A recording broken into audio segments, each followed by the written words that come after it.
Dominated by a sense of anguish, ruthlessness, frustration, disillusionment, and apathy, the theater of the absurd is a post-Second World War designation for plays written by European playwrights in the late 1950s and comes as a real cultural revolution characterized by the upheaval of the traditional values of Victorian morality. The plays focused largely on the idea of existentialism and expressed what happens when human existence has no meaning or purpose at all, and therefore all communication breaks down. Logical construction and argument give way to irrational and illogical speech, and to its ultimate conclusion: silence. The absurd in this place takes the form of man's reaction to a word apparently without meaning, where he is controlled like a puppet by invisible outside forces. The majority of these works share exactly the same features. They are a mix of comedy and tragedy without a plot or a traditional structure, acted with mimic, informal, and paraverbal language. Characters are flat and forced to do repetitive or meaningless actions. Dialogues are full of cliches, wordplay, and nonsense, which meant that a style never seen or even imagined before was born. Samuel Beckett is one of the most important playwrights of the 20th century. He joined the French resistance in the Second World War, a theme that will be fundamental for his works. Beckett's work offers a bleak tragicomic outlook on human existence, often coupled with black comedy and gallows humor, and became increasingly minimalist in his last career.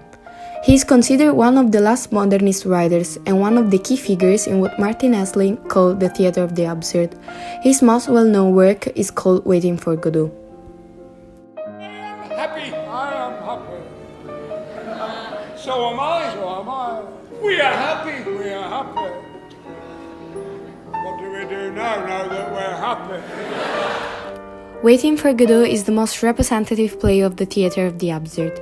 The two protagonists meet each other near a leafless tree. The men discuss a variety of issues, and it's revealed that they are there to wait for a man named Godot. But who is Godot? They are not certain if they have ever met Godot, or if he will even arrive. But they know that as soon as he arrives, they will be safe, and the waiting will have been worth it. Okay, but what does it mean? It could be interpreted as a carrier of hope. It was set in the post-Second World War scenery, a period of disillusion and despair. So, what the two protagonists are waiting for is a concept of salvation that is expressed by the figure of Godot. Shall we go? Yes. Let's go.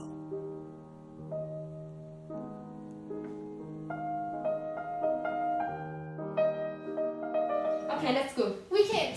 Why not? We are waiting for Godot. But he should be here. He didn't say for sure it'd come. And if he doesn't come? We'll come back tomorrow. And the day after tomorrow? Possibly. And so on. Yeah, the point is... Until he comes. Oh, wait a second. There's something weird in this scene. Can you tell us what we are talking about? Yes, you're right. In the theater of the absurd, masks weren't used, and nevertheless we are wearing them.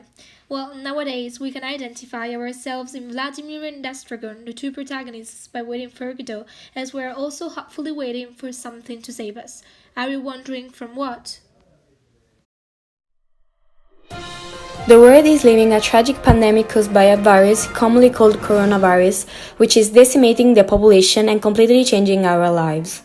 Forced to be isolated from the outer reality, we are losing the perception of time, and our mind is starting to alterate the memory of the outside world and memories in general, as Estragon does in the second act of the play.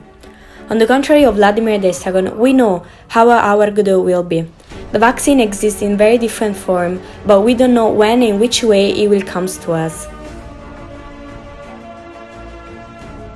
That passed the time. It would have passed in any case. In this way, time will pass more rapidly. It will pass anyway.